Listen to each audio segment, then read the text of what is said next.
You're listening to the Cyberwire Network, powered by N2K.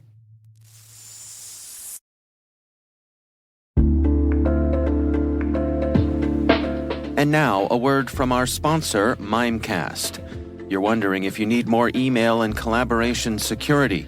Because, as it turns out, just protecting your workspace with M365 isn't good enough. You just watched your entire company grind to a screeching halt, all because someone opened a phishing email. Next time, don't rely on one-size-fits-all security. Protect your inbox with Mimecast and diversify your security stack. For a free trial, go to mimecast.com and keep your business from, falling apart.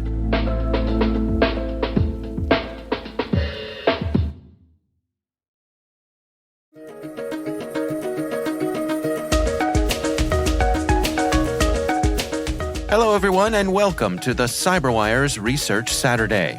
I'm Dave Bittner, and this is our weekly conversation with researchers and analysts tracking down the threats and vulnerabilities, solving some of the hard problems of protecting ourselves in a rapidly evolving cyberspace. Thanks for joining us.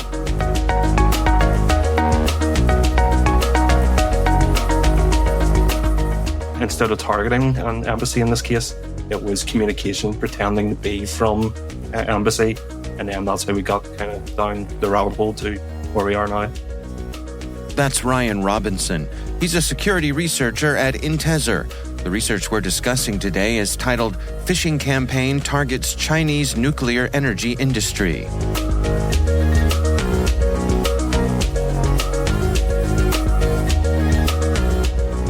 Well, let's go through it together here of exactly what's going on with this campaign. From a high level, this campaign is that Bitter APT are targeting organizations in China, which is normal. But what's slightly different about this one is that we actually have the emails that were sent, to the victims. So we have, essentially the social engineering layers, and then also who the potential victims are. Yeah, this allowed us to sort of analyze the social engineering tactics that were used and obviously the payloads and stuff. What this campaign tried to do was Bitter APT pretended to be an attaché from the embassy of Kyrgyzstan, and it invited the recipients to join some sort of conference or round table relating to their field or topic, and then along with an attachment that starts the malware chain of infection. And you mentioned that this is seems to align with the Bitter APT. What do we know about them? So, as we say in the blog, they're a South Asian threat group, and commonly they target energy and sort of government sectors, particularly Chinese government departments and scientific research institutions. But they've also been known to target Pakistan and Bangladesh and Saudi Arabia, quite a few countries. To be more specific than South Asian, other organizations, not us, have attributed them to be from India. So they have, where kind of like the biggest clue of this comes from is that a couple of years ago, Kaspersky researchers had noticed that in some code that was created by Bitter APT, they noticed an exploit that it essentially came from an exploit broker from a Texas-based company called Exodus Intelligence. And then Forbes went in and done an investigation on this and started speaking to a few people. And from that, they found out that essentially someone from either an Indian government personnel or contractor, was able to take this code, and somehow that made its way into Bitter APT code. Bitter APT is much better documented in Chinese sources than I would say in kind of Western English-based sources. Interesting. Well, let's dig into the actual phishing lures here. How are they coming at these people? Okay, so we can divide it up into a few topics. So we can first talk about who they were specifically targeting, and then going who they chose to impersonate and then what kind of lures they were doing. So when it comes to who they were choosing to target, it was mainly after specific people and institutions. And so the email that we show in the blog, it targets multiple people inside what is a consortium of Chinese nuclear institutions, mainly for sort of research and development, and then to get this into applied nuclear technology. But what I think they specifically really wanted to target for was the Institute of Nuclear Safety Technology. And there's a big overlap between this sort of semi-government institute and academia as well. So what you notice in some of the emails is that some of the people that they target are in both institutions. And it's kind of like they will target both the institutions a bit more broadly, but then also specific people inside them, of which some of those people are in both. So they are. So I can't quite tell whether, like the chicken or the egg, they chose the people, then the institutions first, or the institutions, then the people. But what I would say about some of the people is that they're quite prestigious, their own kind of Wikipedia pages and all, and they'd be quite well known in their respective fields internationally, not just in China. When it came to how they tried to bring them on board, kind of social engineer them, lure them and stuff, the lures are basically based around invitations to conferences and kind of roundtables, that sort of thing. So the basic structure of the lure would be you've got an email, comes to your inbox. It pretends to be from what it just says, embassy in China, but more specifically, the embassy of Kyrgyzstan.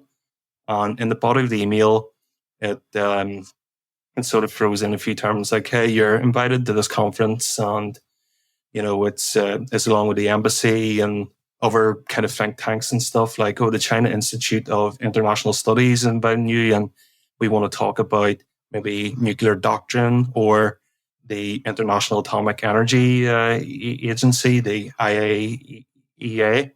I'll also point out that some of the people targeted have either worked in the IAEA or they've worked kind of with them. So it would be quite a familiar sort of topic for them.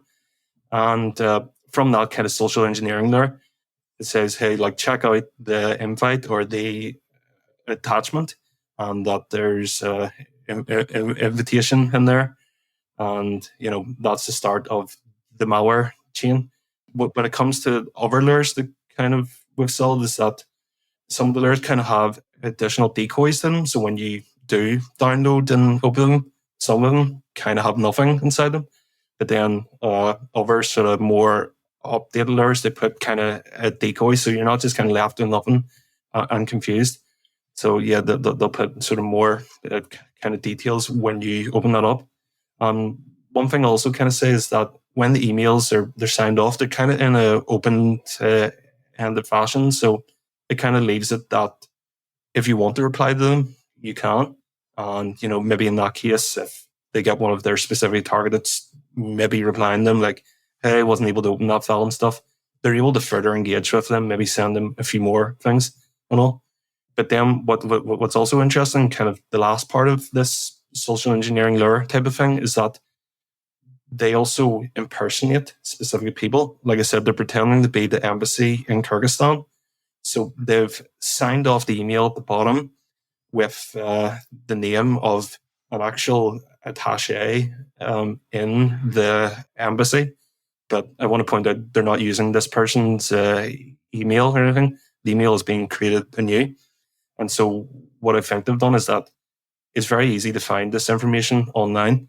If you go to the Ministry of Foreign Affairs website for Kyrgyzstan, you can find the names of these attachés and what their jobs are. Even through LinkedIn, you can find their profiles. So what I think the group have been doing is that, I wouldn't really call this sophisticated, but it's very, very fair. So it is. So, they've managed to choose who they want to target, who they want to pretend to be in sending these. And you can get all that through open source information just by using search engines, Google, LinkedIn, what have you.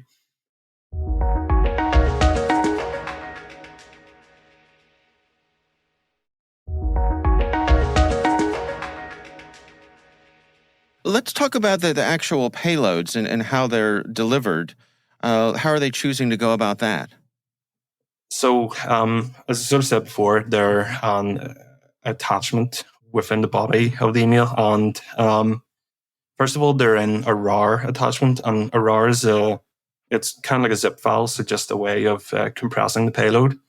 And what's nice about a RAR file is that since it compresses the payload, it for some static-based kind of malware defenses, it's not able to analyze that without taking extra steps, i.e., with taking the attachment and then decompressing and then grabbing the payload out of there and then continuing.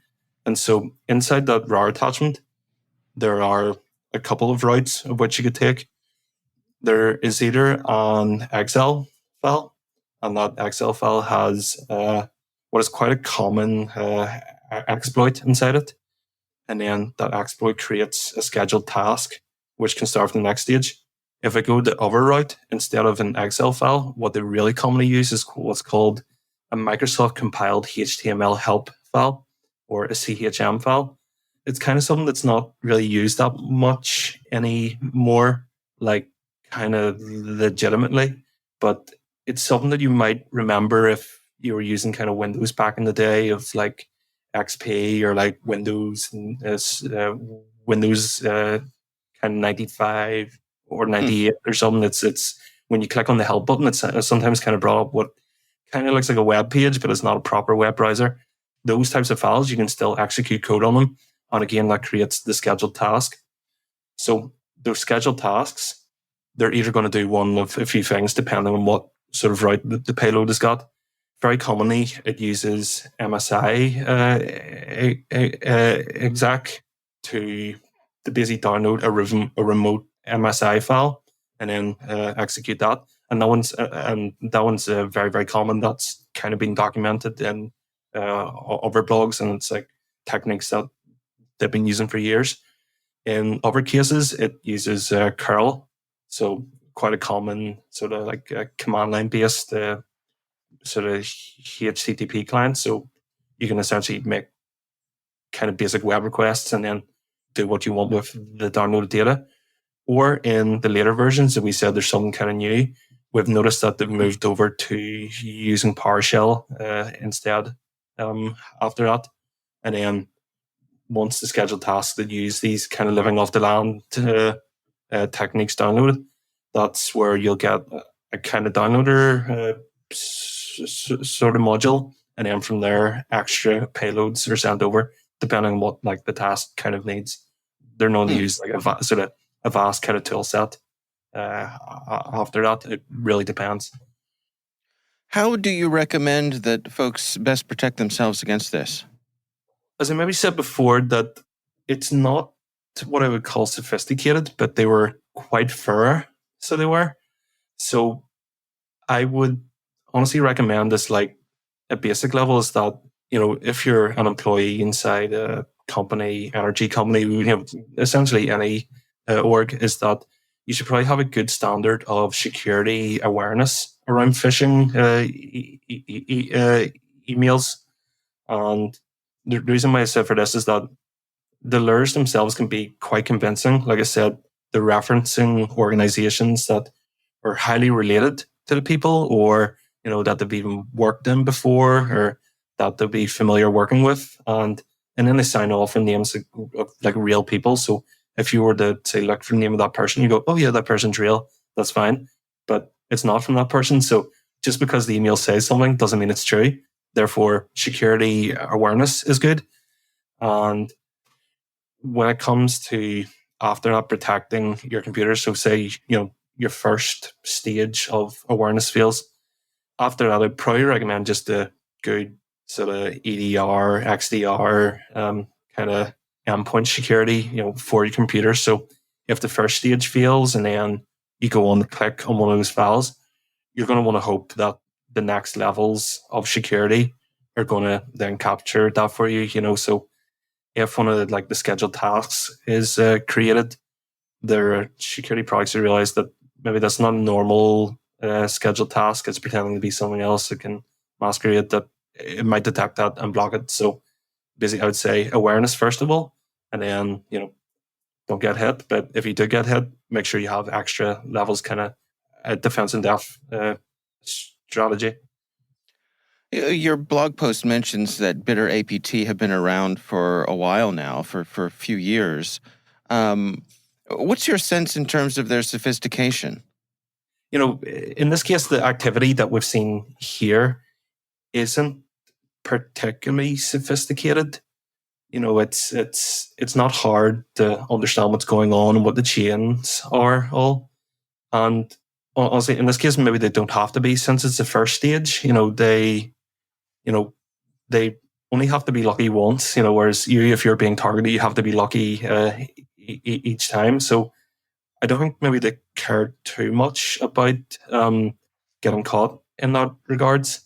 But where they have been more sophisticated is that in other attacks we've seen kernel levels 0-day exploits being used. That would suggest quite a bit of sophistication. Being able to use that. But like I said before, it's that they haven't managed to develop these exploits themselves. They managed to get them off a broker that sells exploits. So while sometimes the skills they themselves might not be too sophisticated, they can still get their hands on essentially a sophisticated toolkit. And because essentially that's just a money problem. So it is. So yeah, I would say they aren't being that sophisticated, but I wouldn't underestimate them. They can pull out something that hasn't been seen before just because they can buy it.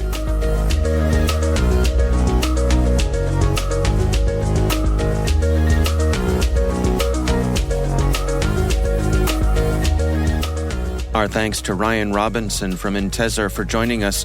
The research is titled "Phishing Campaign Targets Chinese Nuclear Energy Industry." We'll have a link in the show notes.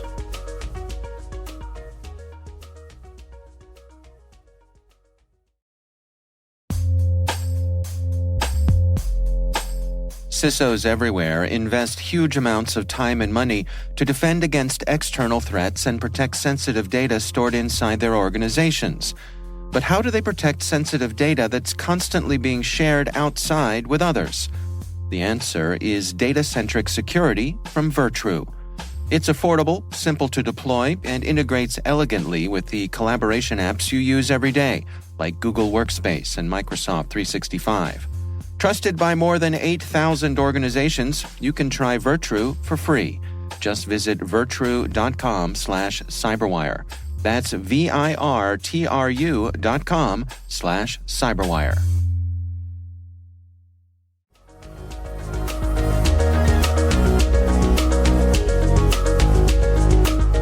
The CyberWire Research Saturday podcast is a production of N2K Networks, proudly produced in Maryland out of the startup studios of Data Tribe, where they're co-building the next generation of cybersecurity teams and technologies. This episode was produced by Liz Irvin and senior producer Jennifer Iben. Our mixer is Elliot Peltzman. Our executive editor is Peter Kilpie, and I'm Dave Bittner. Thanks for listening.